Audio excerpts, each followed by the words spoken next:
Einstein मानव इतिहास के सबसे बुद्धिमान व्यक्ति, जो कि 20वीं सदी के प्रारंभिक 20 वर्षों तक विश्व के विज्ञान जगत पर छाए रहे।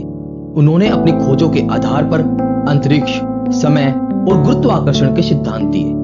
दोस्तों, वो इतने महान और लोकप्रिय इंसान थे कि जब भी वो बाहर घूमने निकलते तो लोग उन्हें सड़क पर रोककर उनके दिए गए सिद्धांत की व्याख्या पूछने लगते, जिसके चलते उन्होंने इस निरंतर पूछताछ से बचने का एक तरीका निकाला, जिसमें वो उन सब लोगों से कहते कि माफ कीजिए, मुझे लोग अक्सर प्रोफेसर आइंस्टाइन समझ लेते हैं, पर वो मैं नहीं हूं। दोस्तों, वो हमेशा कहते थे कि मेरे अंदर कोई खास गुण नहीं है, मैं तो केवल एक ऐसा व्यक्ति हूं जिसमें जिज्ञासा कूट कूट कर भरी हुई है। लेकिन दोस्तों, आपको जानकर हैरानी होगी कि एल्बर्ट आइंस्टाइन हमेशा से इतने बुद्धिमान नहीं थे, बल्कि उनके बचपन में तो पढ़ाई में बहुत कमजोर होने की वजह से उनको मंदबुद्धि भी कहा जाने लगा था। है ना यह कितनी हैरान कर देने वाली बात? लेकिन ये तो कुछ भी नहीं है, क्योंकि इसके अलावा भी बहुत सी ऐसी बातें हैं जिन्हें जानकर आप आश्चर्य से भर जाओगे। तो अगर आप सच में जानना चाहते हो कि कैसे एल्बर्ट आइंस्टाइन एक मंदबुद्धि बालक से सदी के सबसे जीनियस वैज्ञानिक बने, तो इस वीडियो को आखिर तक देखिए। नमस्कार दोस्तों, मेरा नाम है ध्रुव और आप देख रहे हैं दी ऑसम वर्ल्ड। दोस्तों, अगर आपने अभी तक इस चैनल को सब्सक्राइब नहीं किया है तो इसे सब्सक्राइब कर लीजिए और इसके साथ वाले बेल आइकन पर क्लिक जरूर कीजिए। दोस्तों, एल्बर्ट आइंस्टाइन का जन्म 14 मार्च सन 1879 को जर्मनी के एक यहूदी परिवार में हुआ था। उनके पिता का नाम हरमन आइंस्टाइन और माँ का नाम पोलिन आइंस्टाइन था। और दोस्तों, जब वो पैदा हुए थे तो उनके अंदर एक ऐसी अनोखी चीज थी जो उनको किसी भी और सामान्य बच्चे से अलग बनाती थी, क्योंकि उनका सिर किसी भी सामान्य बच्चे से कहीं ज्यादा बड़ा था। और जैसे जैसे वो थोड़े बड़े होने लगे तो उनको शुरू में बोलने में भी कठिनाई होती थी और लगभग 4 साल की उम्र तक एल्बर्ट आइंस्टाइन कुछ भी नहीं बोल पाए। मगर एक दिन जब वो अपने माता पिता के साथ रात के खाने पर बैठे थे तो उन्होंने अपनी 4 साल की चुप्पी तोड़ते हुए कहा, सूप बहुत गर्म है। अपने बेटे के इस तरह एकदम बोलने से आइंस्टाइन के माता पिता हैरान रह गए और बहुत खुश हुए।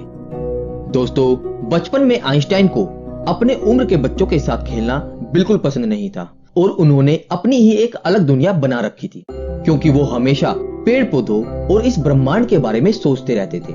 उनके मन में हमेशा यह बात रहती थी कि आखिर ये दुनिया कैसे चलती है। दोस्तों, आइंस्टाइन के मन के अंदर विज्ञान के प्रति रुचि तब पैदा हुई जब उनकी उम्र 5 साल की थी और उनके पिता ने उन्हें एक मैग्नेटिक कंपास लाकर दिया था, जिसे देखकर आइंस्टाइन बहुत खुश हुए।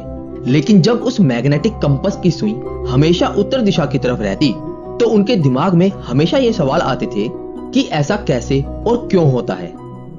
दोस्तों, अपनी बोलने में होने वाली कठिनाई के कारण उन्होंने स्कूल जाना बहुत बाद में शुरू किया और आपको जानकर हैरानी होगी कि उन्हें स्कूल एक जेल की तरह लगता था, क्योंकि उनके अध्यापकों द्वारा पढ़ाई गई चीजें आधी अधूरी होती थी।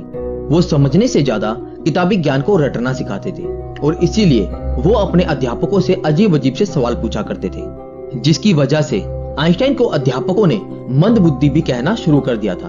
और दोस्तों, बार बार मंदबुद्धि कहे जाने के कारण आइंस्टाइन को ये एहसास होने लगा कि उनकी बुद्धि अभी तक विकसित नहीं हुई है और इसीलिए एक बार उन्होंने अपने अध्यापक से पूछा कि मैं अपनी बुद्धि का विकास कैसे कर सकता हूँ। और इस सवाल पर अध्यापक ने एक लाइन में कहा, अभ्यास ही सफलता का मूल मंत्र है। दोस्तों, आइंस्टाइन के अध्यापक की ये बात उनके मन में घर कर गई और उस दिन से उन्होंने ये दृढ़ निश्चय कर लिया कि वो एक दिन सबसे आगे बढ़कर दिखाएंगे। और उस दिन के बाद आगे बढ़ने की चाह हमेशा उन पर हावी रहती थी। अगर पढ़ने में मन नहीं लगता था फिर भी वो किताब हाथ से नहीं छोड़ते थे। वो हमेशा अपने मन को समझाते और वापस पढ़ने लगते। और दोस्तों, कुछ ही समय में उनके अभ्यास का सकारात्मक परिणाम दिखाई देने लगा, जिसे देखकर उनके अध्यापक भी इस विकास से दंग रह गए और आगे चलकर उन्होंने अध्ययन के लिए गणित जैसे जटिल विषय को चुना।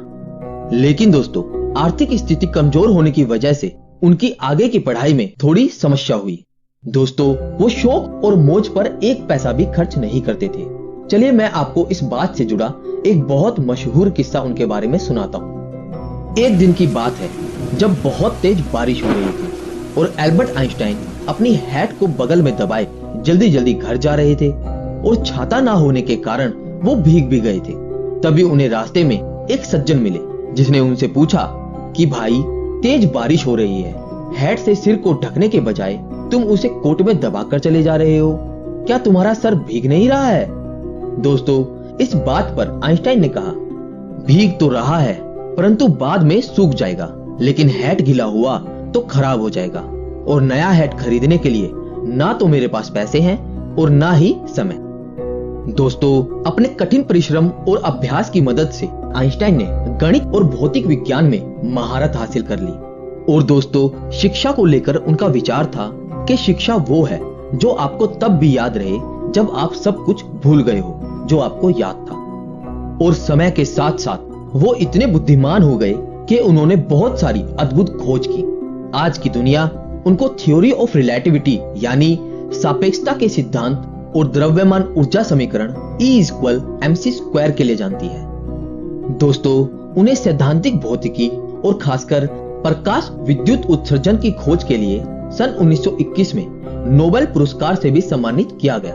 और सन 1952 में अमेरिका ने आइंस्टाइन को इजराइल का राष्ट्रपति बनने की पेशकश की, परंतु आइंस्टाइन ने उनका प्रस्ताव ये कहकर ठुकरा दिया कि वह राजनीति के लिए नहीं बने हैं। दोस्तों, उन्होंने दिखा दिया कि एक मंदबुद्धि लड़का भी अपनी मेहनत, लगन और परिश्रम के बल पर संसार में कुछ भी कर सकता है। दोस्तों, एल्बर्ट आइंस्टाइन इतने बुद्धिमान थे कि वो अपने माइंड में ही पूरी रिसर्च को सोचकर पूरा प्लान कर लेते थे, जो उनके लैब के प्रयोग से ज्यादा सटीक होता था। और इसीलिए एल्बर्ट आइंस्टाइन हिस्ट्री के सबसे जीनियस व्यक्ति कहलाए, और इसीलिए उनके जन्मदिन 14 मार्च को पूरी दुनिया में जीनियस डे के रूप में मनाया जाता है।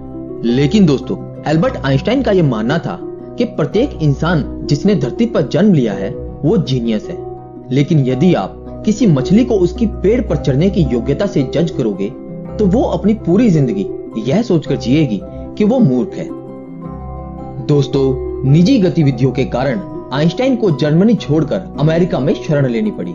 वहां उन्हें बड़े बड़े विश्वविद्यालयों ने अपने यहाँ आचार्य का पद देने के लिए आमंत्रित किया। लेकिन दोस्तों, आइंस्टाइन ने प्रिंसटन विश्वविद्यालय को उसके शांत और बौद्धिक वातावरण के कारण चुन लिया। और जब आइंस्टाइन पहली बार प्रिंसटन पहुंचे तो वहां के प्रशासनिक अधिकारी ने उनसे कहा, आप प्रयोग के लिए आवश्यक उपकरणों की सूची दे दीजिए ताकि आपके कार्य के लिए उन्हें जल्दी ही उपलब्ध कराया जा सके। दोस्तों, इस बात पर आइंस्टाइन ने बड़ी ही सहजता से कहा कि आप मुझे केवल एक ब्लैक बोर्ड, कुछ चौक, कागज और पेंसिल दे दीजिए। यह सुनकर अधिकारी हैरान हो गया, और इससे पहले कि वह कुछ और कहता, आइंस्टाइन ने कहा, और हाँ, एक बड़ी टोकरी भी मंगा लीजिए, क्योंकि अपना काम करते समय मैं बहुत सारी गलतियां भी करता हूँ और छोटी टोकरी बहुत जल्दी रद्दी से भर जाती है।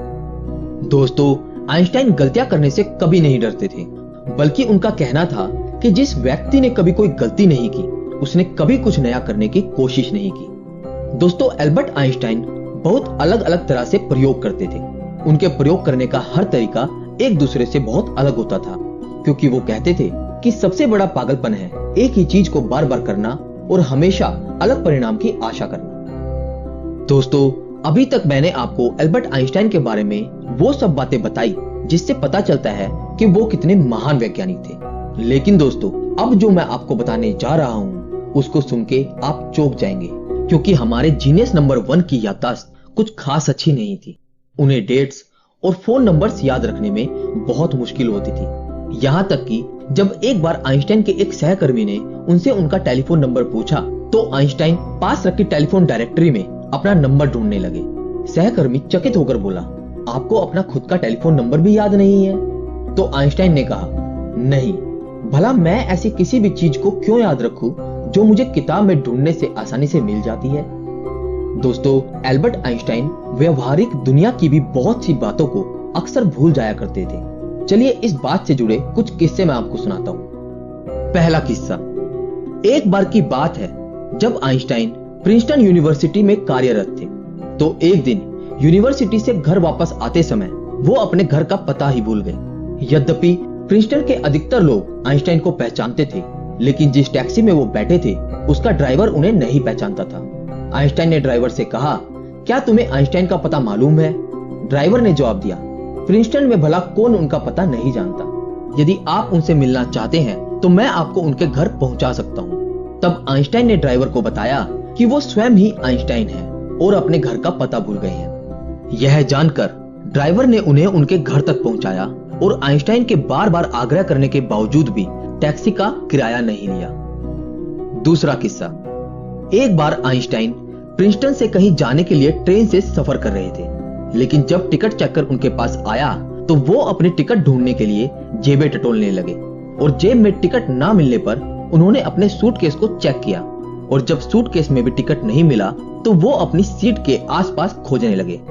दोस्तों, टिकट चेकर आइंस्टाइन को अच्छी प्रकार से पहचानता था, इसलिए उसने कहा कि यदि आपकी टिकट गुम हो गई है तो कोई बात नहीं, मुझे विश्वास है कि आपने टिकट जरूर खरीदी होगी। और ये कहकर चेकर दूसरे यात्रियों की टिकट चेक करने लगा। लेकिन जब उसने देखा कि आइंस्टाइन अपनी सीट के नीचे अभी तक टिकट ढूंढ रहे हैं, तब चेकर ने फिर से उनसे कहा कि वो टिकट के लिए परेशान ना हो, उनसे टिकट नहीं मांगा जाएगा। लेकिन दोस्तों, चेकर की ये बात सुनकर आइंस्टाइन ने कहा, पर टिकट के बिना मुझे पता कैसे चलेगा कि मैं जा कहां रहा हूं। दोस्तों, 18 अप्रैल सन 1955 को महान वैज्ञानिक एल्बर्ट आइंस्टाइन की 76 साल की उम्र में अमेरिका के न्यू जर्सी शहर में मृत्यु हो गई। अपने पूरे जीवन काल में आइंस्टाइन ने सैकड़ों किताबें और लेख प्रकाशित किए। उन्होंने 300 से अधिक वैज्ञानिक और 150 गैर वैज्ञानिक शोध पत्र प्रकाशित किए। दोस्तों, आज हम विज्ञान के जिन आविष्कारों का उपयोग अपने दैनिक जीवन में कर रहे हैं और इंटरनेट, सैटेलाइट के द्वारा जो जानकारियां हमें प्राप्त हो रही हैं, उन सभी आविष्कारों में एल्बर्ट आइंस्टाइन का भी महान योगदान है।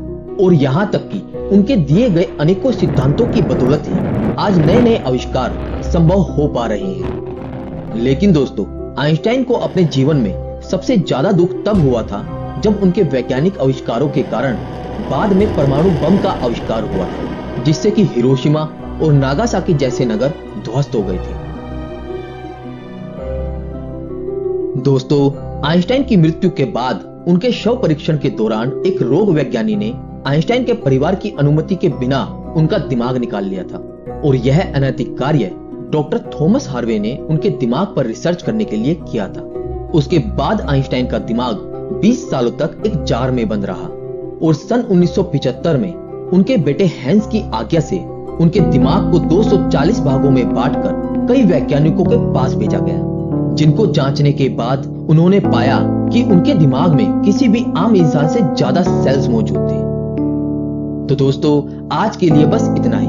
और अगर आप जानना चाहते हैं थॉमस एल्वा एडिसन और शहीद भगत सिंह के जीवन के बारे में, तो हमारी इससे पहले वाली वीडियो जरूर देखिए, जिनका लिंक आपको ऊपर एंड स्क्रीन पे और नीचे डिस्क्रिप्शन में मिल जाएगा।